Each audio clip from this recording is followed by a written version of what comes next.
Welcome to Math with Professor V. In this video, we're going to go over how to graph piecewise functions, and then we'll look at how to use those graphs to find limits for our calculus students.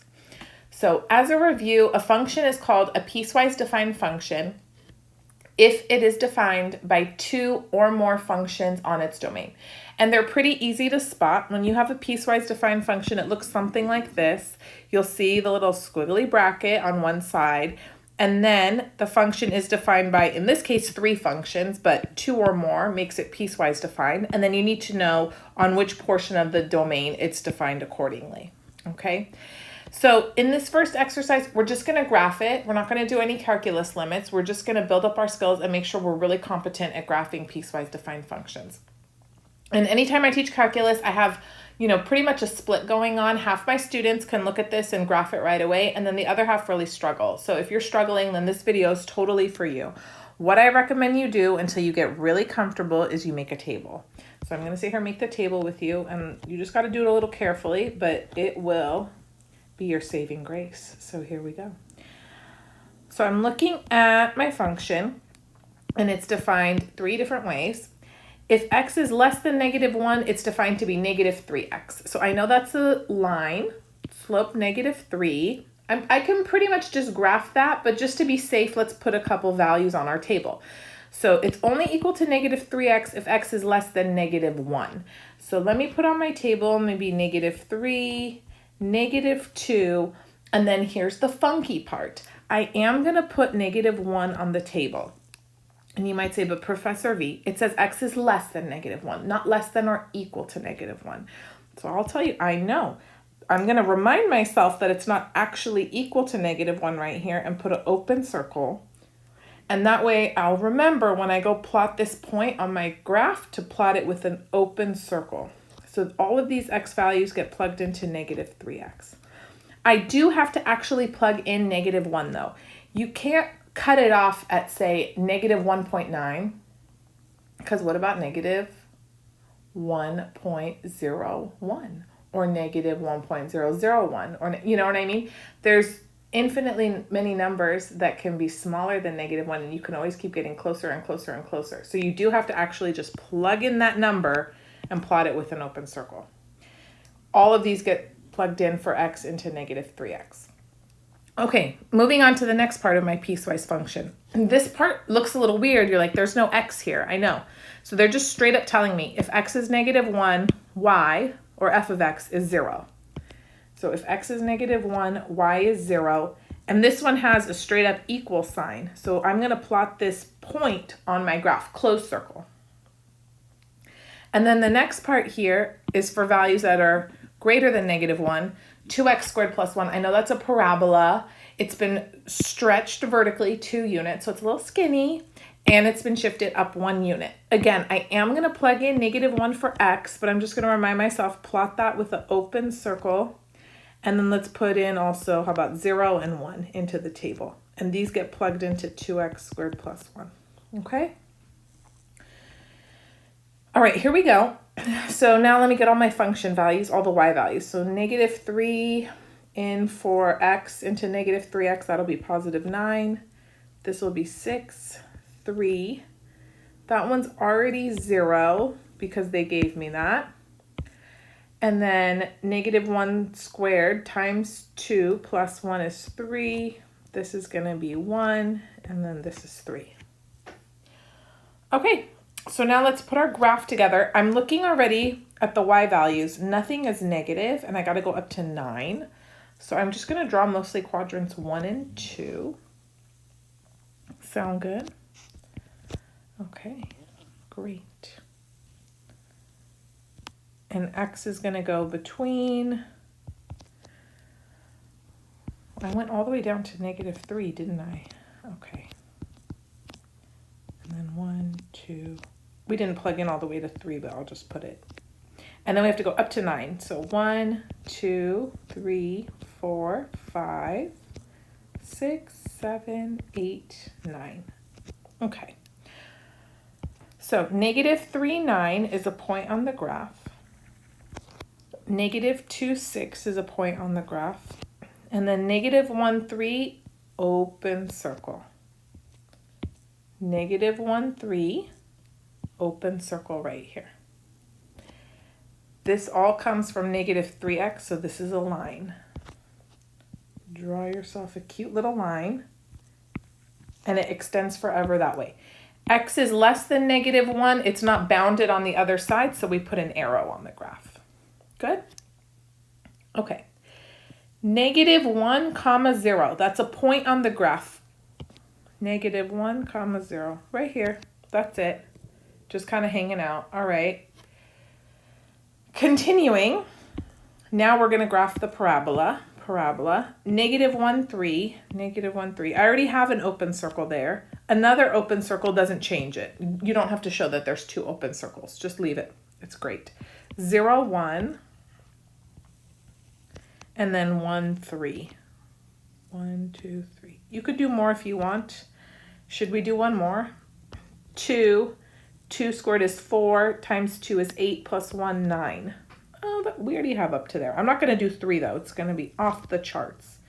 So then here's a parabola for this part. Make sure you show that it's U-shaped and it doesn't look like a line. Okay. And that's it. That's our graph. So a few things to notice. All of this portion here, that's the parabola 2x squared plus 1. All of this right here, that's the line negative 3x. And then, let me color code a little better. This lonely little point is right here.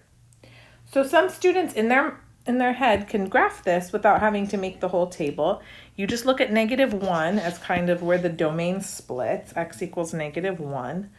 On the left, where it's smaller than negative 1, you draw the line negative 3x, so slope negative 3. At negative 1, you put the point 0, and then greater than negative 1, you draw a parabola, okay? But if that's just too hard to do mentally, then this table will work. And we're going to practice making the table more just so you get the hang of which x values to repeat and open close circles and whatnot, okay? Good. And keep making the table till you don't need it anymore. And then one day it'll all just click and you'll be like, oh my God, look at me. So here's another. F of x equals 2x plus 5 if x is greater than or equal to negative 3 and less than 0. So notice this time this is bounded. I'm not going to draw an arrow on this endpoint over here. No arrow. It's equal to negative 3 if x is 0 and negative 5x if x is greater than 0. So line, and then like random point floating somewhere. So let's make our table. F of x. And I'm not going to go smaller than negative 3. So negative 3, let me just do everything. Negative 2, negative 1, 0. Remind yourself, no arrow on this guy. Okay. And then this 0 right here, when I graph that point, that ordered pair, will it have an open circle or a closed circle on the graph? So you come over here, you look, it's strictly less than 0, so it's going to be an open circle. And I just put that there to remind me. These are all going to get plugged in to 2x plus 5. Okay, next, if x actually equals 0, closed circle, the y value is, very good, negative 3. And then we have if x is greater than 0, so say 0, 1, 2. These are all getting plugged into negative 5x. This is an open circle situation. Open circle because x is greater than 0, not greater than or equal to. That's why this one's open. Okay? All right, so let's go get our y values. So negative 3 times 2, negative 6, plus 5 is negative 1. And then I'll have 1, 3, 5. And then over here, this is 0, negative 5, and negative 10. Oh, okay. So we got to go all the way up to 5, all the way down to negative 10. That's fine. And then x from, not too much x's. Okay. Put that x-axis right there. Let's make sure I have room to go all the way down to negative 10 first. 1, 2, 3, 4, 5. 1, 2, 3, 4, 5. Beautiful. 1, 2, 3, 4, 5. And then let's just go 1, 2, 3. 1, 2, 3. Okay, here we go. So we've got -3, -1, -2, 1, -1, 3, 1, 2, 3, and then 0, 5, open circle. These are on the line. Ooh, just make them bigger. There we go. All is well. And 2x plus 5. No arrow right here because x is greater than or equal to 3, can't be smaller. Okay, next I'm going to plot 0, -3. So that's just going to be one lonely little point right here. Oh, poor 0, -3. And then the next part, 0, 0, open circle, right there. 1, -5, and then 2, -10. This is x is greater than 0. It's okay to have an arrow on that side. So this line portion here extends. Put the arrow. If you don't put the arrow, that's wrong. I know. So no arrow here. Definitely no, don't even think about it. If you put an arrow here, then it's not a function. It's violating the vertical line test. Then you're being disobedient, but you do need an arrow over here. All right, good. Okay, and then again, like I said, if you don't need to make the table, don't make the table. You live your life. But this video is intended to help students who are just having a rough time with the piecewise functions. So now let's see, why are we looking at this? We're gonna need to graph piecewise functions often in our calculus classes. So let's look at some examples where it would come up. Sketch the graph of the function and then use it to determine the values of a for which the limit as x approaches a of f of x exists. So let's look at this piecewise function. F of x equals 1 plus x if x is less than -1. X squared if x is greater than or equal to -1 and less than 1. And 2 minus x if x is greater than or equal to 1. So let's make our table, put the graph together, and then we'll answer the question regarding where the limit exists. So x is less than -1. It's defined to be 1 plus x. That's just a line. I don't need too many points. I feel pretty good.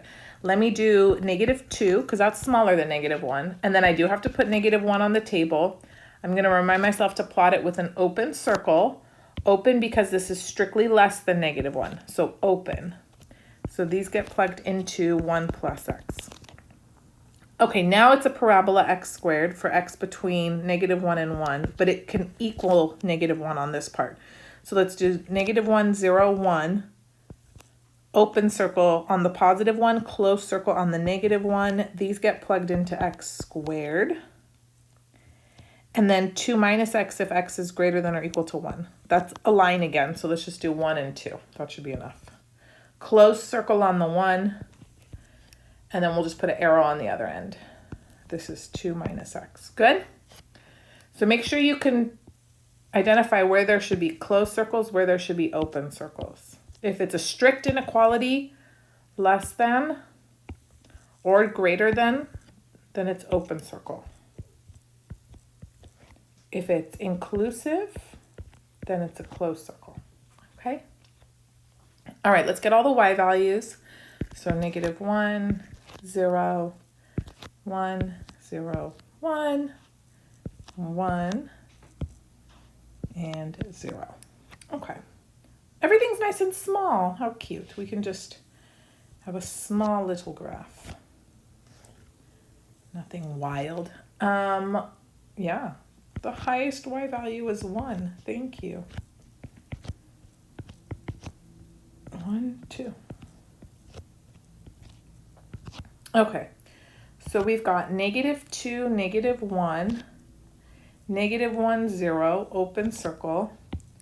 These 2 points come from the line 1 plus x, and it also extends, like if x is less than -1. So I'm just going to put an arrow after I connect these 2 points. It's going. Now this middle chunk here is a parabola. So don't make it look like, I don't know, absolute value or something. Make it nice and curvy. -1, 1, close circle. 0, 0, 1, 1, open circle. Make sure you draw a parabola for that part. And then here we have 1, 1, close circle. 1, 1. So now that there's a closed circle where we had an open circle from the other graph, you don't do anything weird, just fill it in. Just go, oh, it's actually closed now. You don't have to show that there was an open circle there before, okay? The closed circle is all we care about now. And then 2, 0. And then these are for a line, right? 2 minus x, that's a line. Okay, so make it look nice and straight. And then put an arrow. Good. Did your graph come out something like this? Wonderful. Now look at what the direction said. Use the graph to determine the values of a for which the limit as x approaches a of f of x exists. So if you'll recall, when we're looking at limits and we're using a graph, the limit as x approaches a of f of x exists as a finite number as long as the limit as x approaches a from the left of f of x equals the limit as x approaches a from the right of f of x. If that ever fails, then the limit doesn't exist. So just looking at the graph, I can already tell there's a problematic point right here at -1. Because if we first identify, well, what's the limit as x approaches -1 from the left of f of x? So here's x equals -1. If we're approaching from the left, then we're walking on this part of the graph. And as we get closer and closer to where x is -1, the limit or the function value, the y value that you're approaching is 0.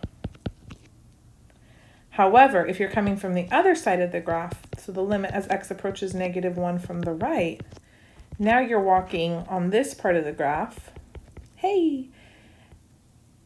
And the y value, the limit, the function value that you're approaching is +1. So in this case, the limit from the left does not equal the limit from the right, which tells me that the limit as x approaches -1 of f of x does not exist, okay? That's not exactly how the question was phrased though. They said, determine the values of a for which the limit does exist. So it exists everywhere except where a is -1. So that's how I'm going to format my final answer. So I'm just going to say the limit as x approaches a of f of x exists for all a except a equaling -1. Okay? Very good. So I have 3 more examples for you because the more practice, the better you'll get at this, okay? And it's not that people say practice makes perfect. No, only perfect practice makes perfect. So make sure you can do these problems perfectly. Repetition just creates permanent habits. We want perfection in math. Okay. I know it's trig time. Here we go. F of x is 1 plus sine x if x is less than 0. Cosine x for x between 0 and pi inclusive, and then sine x if x is greater than pi. I'm going to make a table. If you need to review your trig or your unit circle, don't worry. I have so many video lectures. Hop on over. I have playlists for trigonometry, or if you go through the trig videos on pre-calc, that should do the job, okay? Now looking here, x less than 0, I'm just going to plug in nice values for x. I'm not going to do like -pi/4. I'm going to keep it really cutesy. Let's do -pi, -pi/2, 0. These are going to get plugged into 1 plus sine x. Notice here, it's less than 0, so this 0 I'm going to plot with an open circle. Then I need 0 between 0 and pi. So 0, pi/2, pi, close circle. Since these two are inclusive, these get plugged into cosine x. And then let's do pi 3 pi over 2 pi. This is open circle. These get plugged into sine x. Okay. And again, if you're comfortable with your trig graphs and you don't need to make a table, great. Okay. I just find that not all my students are on the same level when it comes to graphing, so I want to help them get on the same page early on, as early as possible. Okay, so here we go. So 1 plus sine of negative pi. Sine at negative pi is 0. So this is just going to be 1. Sine at negative pi over 2 is negative 1. So 1 plus negative 1, that's 0. This is 1. This is going to be 1, 0, negative 1, 0, negative 1, 0. And I just know all of these because I am imagining the unit circle in my head. Okay. So here's our graph. We're going to go all the way out to 2 pi. So here's negative pi over 2, negative pi. I'll put 1 here, negative 1 here. So then pi over 2 pi, 3 pi over 2, 2 pi. Let me label everything. There we go. Okay, so let's start graphing. At negative pi, we have positive 1. And then pi over 2, negative pi over 2, 0. And then 0, 1, open circle. This is for 1 plus sine x. Okay. Beautiful. And then the next portion, cosine x, 0, 1, that's just going to come fill in that open circle. Pi over 2, 0, pi negative 1. Okay, so this is going to connect like this.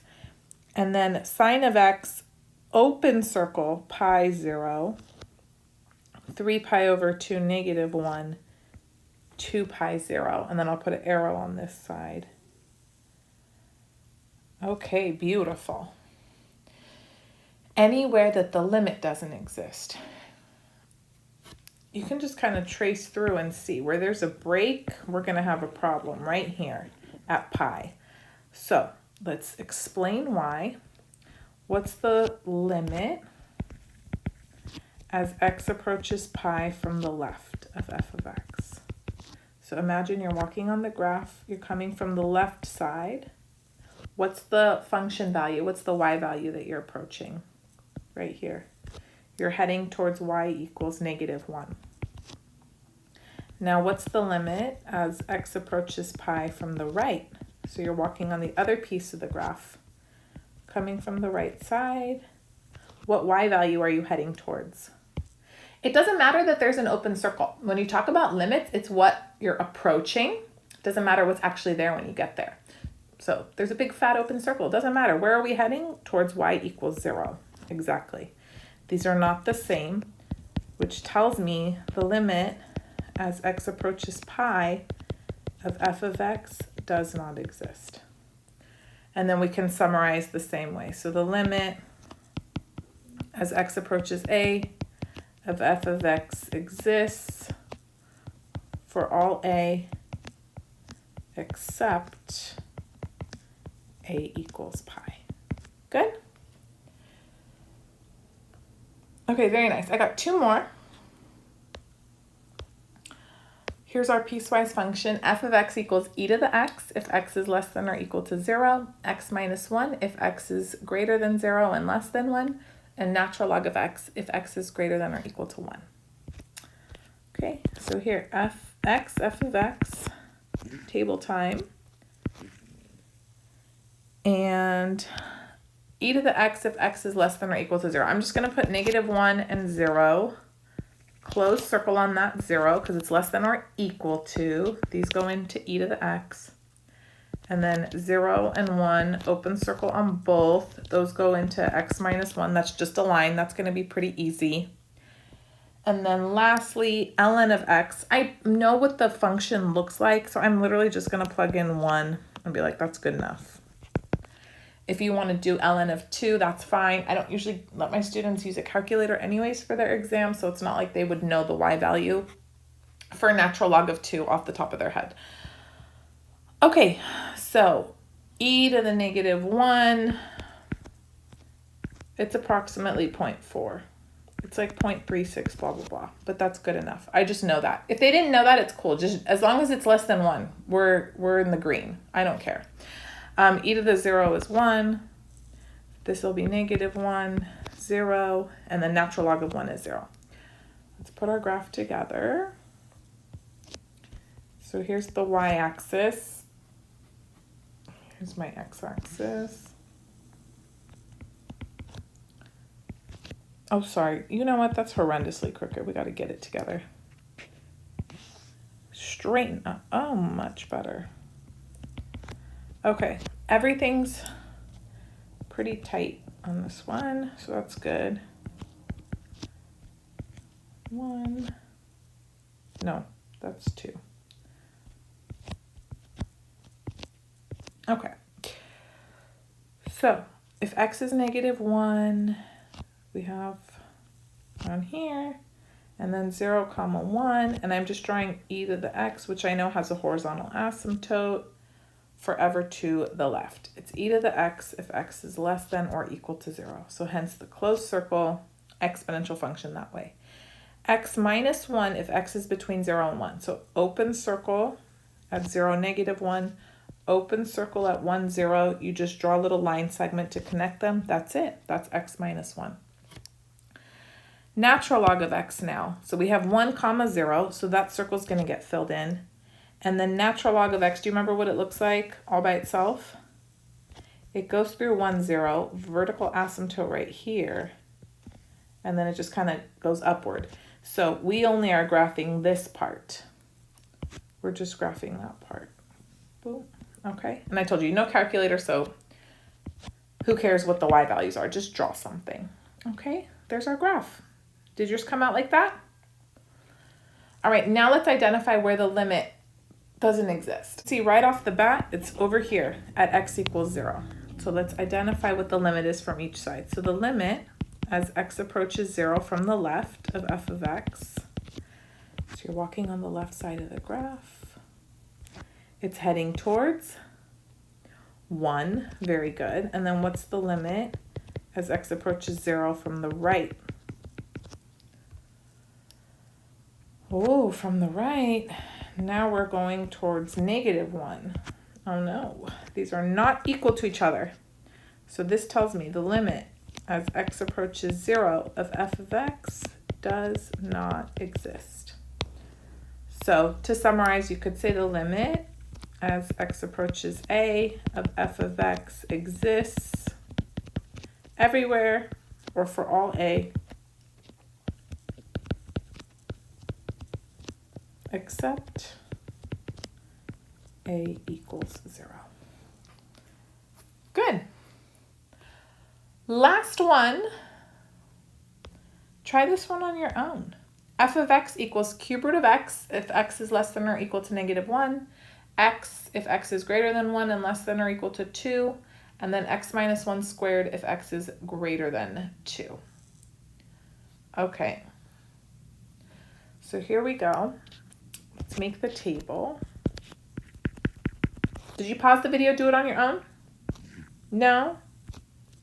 For shame. Okay. Cube root of x. Don't put in anything ugly. Like, the only thing I like taking cube roots of are perfect cubes. So negative 8, negative 1. This will have a closed circle. Cube root of x. Then it's equal to x. Oh, that'll be pretty straightforward. Negative 1, open circle, 0, 1, 2, closed circle. These go into x. And then x is greater than 2, so open circle, 3. Let's do one more for good measure. These all get plugged into x minus 1 squared. Good? Okay. Let's get the y values now. So cube root of negative 8, negative 2. Cube root of negative 1, negative 1. Next part is just y equals x. So that's pretty straightforward. And then x minus 1 squared, this will be 1, 4, and 9. Now this one's kind of out there. You don't have to include it. Do you know what basic cube root function looks like? Cube root of x? If you need to review your parent functions, I'll link a video in the description from the pre-calc video lectures playlist, but cube root of x looks like this. So, you know, you don't really have to include this point because it's like so far out there. If you just get the general shape right, that's good enough for our purposes, you know? So I would for sure put -1 on there. And then you just kind of like curve it so it looks right. And you don't have to scale all the way out to -8 because it's such a far gap between -1 and -8, you know? I just didn't want to put -2 because most likely you don't get a calculator either. That's usually the standard. Okay. So y-axis, x-axis. How's it looking? Looking great, Professor V. Okay, good. So -1, 2, 3. 1, 2, 3. I don't even feel like going all the way up to 9 if I'm being perfectly honest. 1, 2, 3, 4. 1, 2, 3, 4. Okay. Like I'm not going to graph that last point. Who cares? -1, -1. That's here. So that's like right here. And then I'm just going to like pretend like I had more. Got it? Very good. Next part, we're going to graph a line. -1, -1, open circle on top of my closed circle. So nothing really to show for it. This isn't very obviously open. My apologies. Open. Then we have 0, 0, 1, 1, 2, 2. That one's closed. Okay, cool. So these are all a line. Hopefully everything's lining up nicely. The next part is parabola.